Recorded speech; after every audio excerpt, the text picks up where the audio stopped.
I wanted to touch on some of the things that we talked about in our other conversations. We did that interview for Black Book a couple of weeks ago, and you closed out the interview with like the most incredible statement. We were talking about the issue of environment and future, and you said, we can change it. I'm not saying things are going to get fixed right away, but I think we're in the process of learning how to make technology communicate with nature, feminine communicate with masculine, the spiritual unite with the scientific. These two sides have been separated for 200 years, and they can be combined again. And honestly, I don't know anyone else that's putting forward an idea like that right now. I guess because I've been so immersed in research and trying to follow what the climate scientists are projecting for our future, and it seems like you're projecting a different kind of a possibility that's maybe partly informed by the science that's available to us now, but also informed by a kind of an inspiration or a sense of inspiration. I guess I just feel on many levels that this is happening. For example, with medication and doctors, we sort of used to having for 200 or 300 years, this separation between Western medicine and alternative medicine or whatever. And it seems like the two worlds are uniting. And I think it's on many levels. And the more history you read, it seems like that this split between those two worlds, seemed to have happened, a few hundred years ago, but it hasn't, majority of the time of human history, the split hasn't been there. I guess it's quite inspiring always to read sort of what happened in human history, say, before 1500s, where, for example, the spiritual and the scientific is the same thing. In some ways, I feel that the difference between mythology and science is just a question of if it's past or if it hasn't happened yet. Already, scientists are talking about now that the Big Bang was like a theory of the 20th century. It's already kind of going a little bit out of date. I mean, that doesn't mean it's untrue. I think that's very much, the mythology of the 20th century. You have Albert Einstein, and you have the nuclear bomb, and you have certain aesthetic, both in arts and in music and architecture and everywhere. It's kind of built around this kind of very specific creation myth that Western civilization had then, which called the Big Bang. And I'm sure in 500 years people will look back on the Big Bang and in a similar way as, for example, the creation myth of the Vikings. But I mean, I think that system that was sort of reached its peak in the 50s, it's already fading, and there's we're sort of heading into a new era now, I think. I love the idea of talking about the Big Bang as a creation myth. It's so fantastic to recontextualize it like that. Yeah, I mean, I don't want to come across as that that I know it all, or I'm like some prophet. No, but the reason that, for me, I found it really inspiring because it is in such contrast to so much of the information that's out there right now. For me, I spend so much of my time reading the IPCC reports and reading like the Stephen Hawking's interview recently in The Guardian, where he's saying that the future of humanity lies in the colonization of other planets because we've almost finished the resources of this planet. Even the great, scientific minds that we look to for their inspiration and clarity so many of them are indicating that we've entered into a really virulent phase. And there's not many people swimming against the tide of that and suggesting that we're going to find a new kind of balance.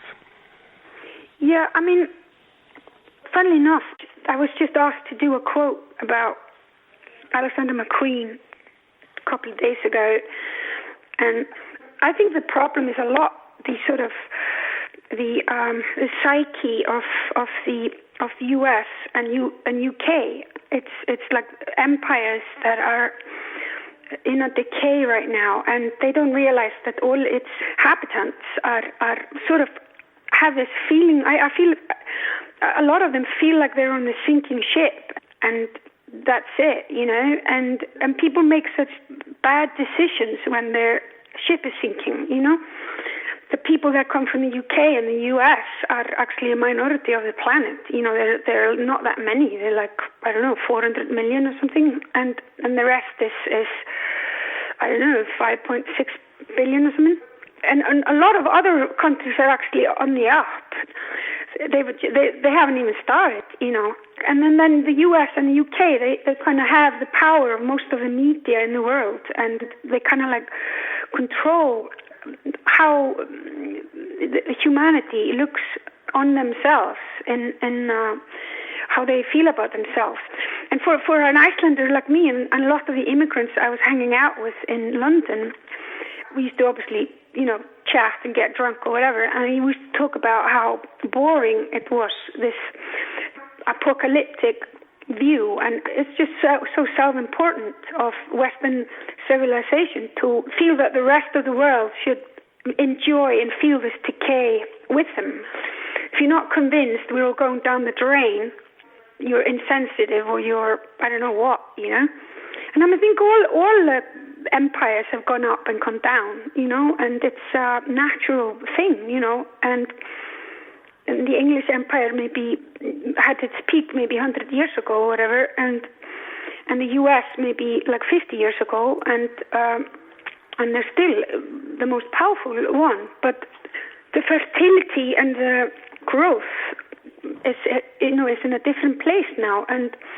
But I mean, I think where we're heading now is maybe to a more global environment where it's actually not about nations anyway. That's a place where we all belong, and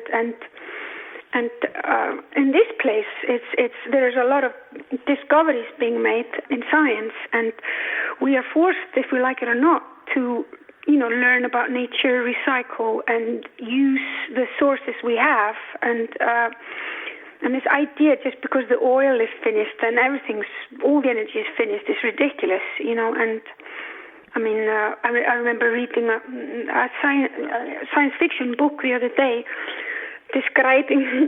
somebody describing when some aliens were flying towards the planet, and it just seems odd that in a planet with so much light and sun, for example, compared to all other planets in the universe, that they are obsessed with this one thing in the earth called oil, you know, that's very little off and will only last like 150 years or something.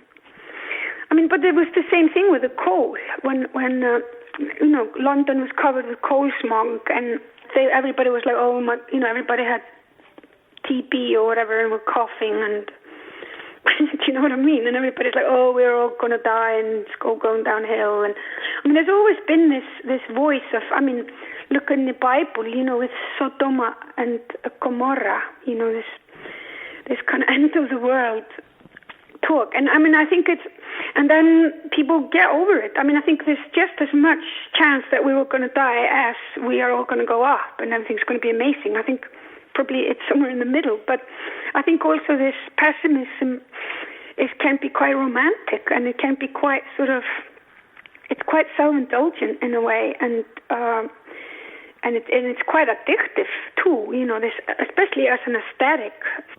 So I mean, on one hand, I can appreciate like dismantling like a romantic, indulgent view of the future as doomed, but on the other hand, I mean, do you notice a change in the weather from when you were a kid? Yeah, I do actually, and we're not getting snow in the winter really here now. It's warmer here now, and yeah, there's not as much snow. It's a change. How do you reason with that? If you do perceive a change in the environment, what's our responsibility to that within the course of our lives?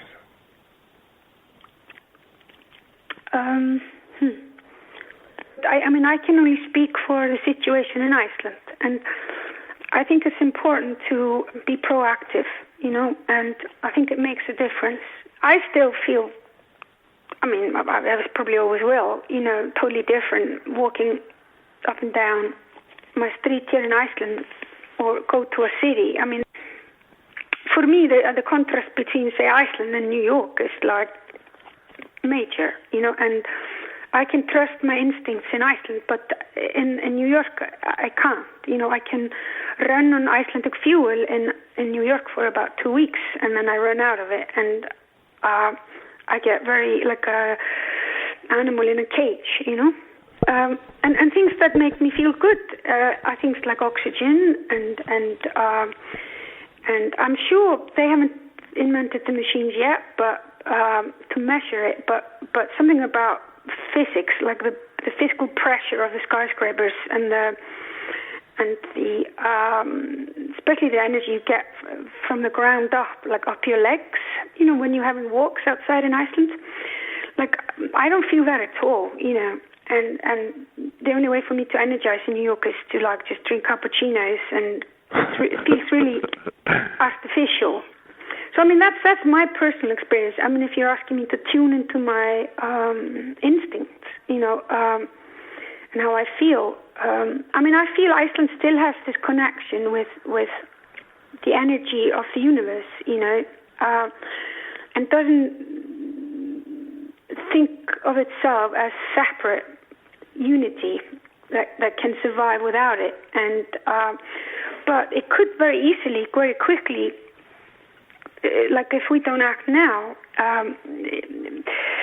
it could become like the rest of Europe, So it is on a very interesting crossroads. So I feel what I've got to say to an answer like this is obviously very colored from where I come from, and very colored with what options I see here in Iceland that are like doable, and I can look out my window right now, and I see the ocean, and I see the wind in the trees, and it's real, it's not utopian, it's a relationship most Icelanders have with nature is very real. It's our everyday life, So, I have a big belief in, for example, like computers, and when I see something like an iPod and how easy it is for everybody to operate, it's very easy for me to imagine solar-powered houses and like something that just anybody could do. It's not some crazy hippie in Phoenix, Arizona, It seems to me, like from what I've read, I haven't read a lot, but it's easier to apply this kind of green model on cities that are more 19th century, like Havana or like Istanbul or Malta, that have more space between houses and are more like neighborhoods and not so much built straight up, Right. But to be honest, I feel a bit like I'm on slippery slope here because I'm not really an expert, Right, yeah. I wanted to ask a question as a live performer. When you're on stage, from where do you draw your energy? How is that mapped out for you?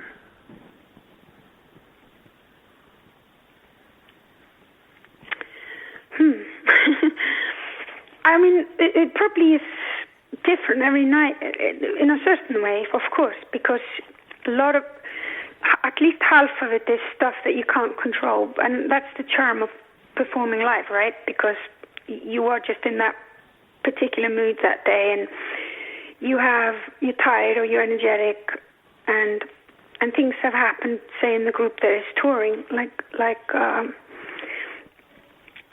somebody has lost a father, or somebody had a baby, or things like that, obviously affect a lot, and sort of where you are with the musicians, like if you're in the beginning of a tour or end of a tour, or is this material you're exhausted with, or is it really fresh, or is it in the middle, I would say things like that are like out of your control, or what do you call it, changeable.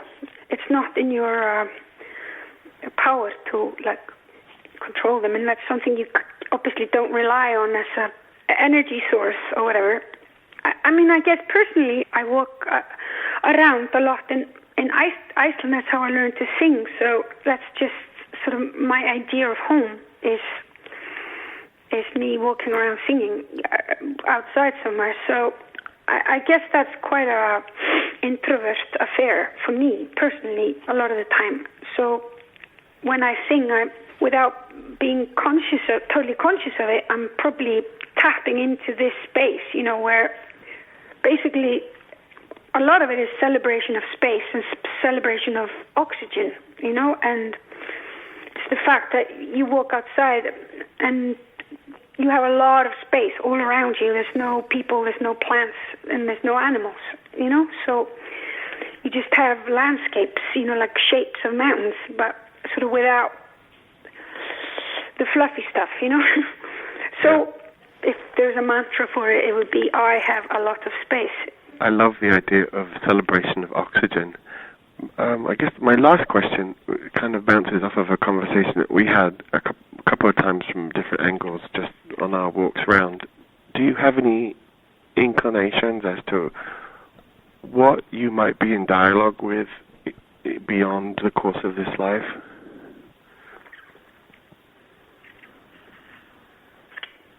Wow, that's a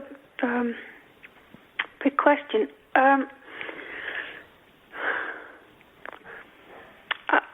I always felt when I die, I'll just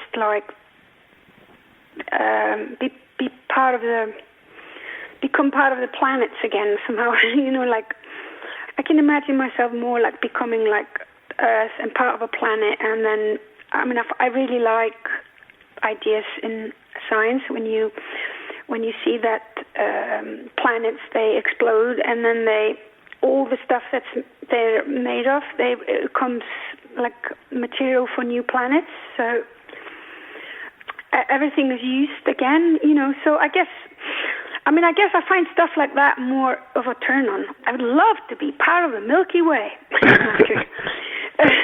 Then the sort of karma idea, I find that, it's hard for me to relate to it, Yeah. Sorry, it's a really big question. I'm not sure if I answered that very well.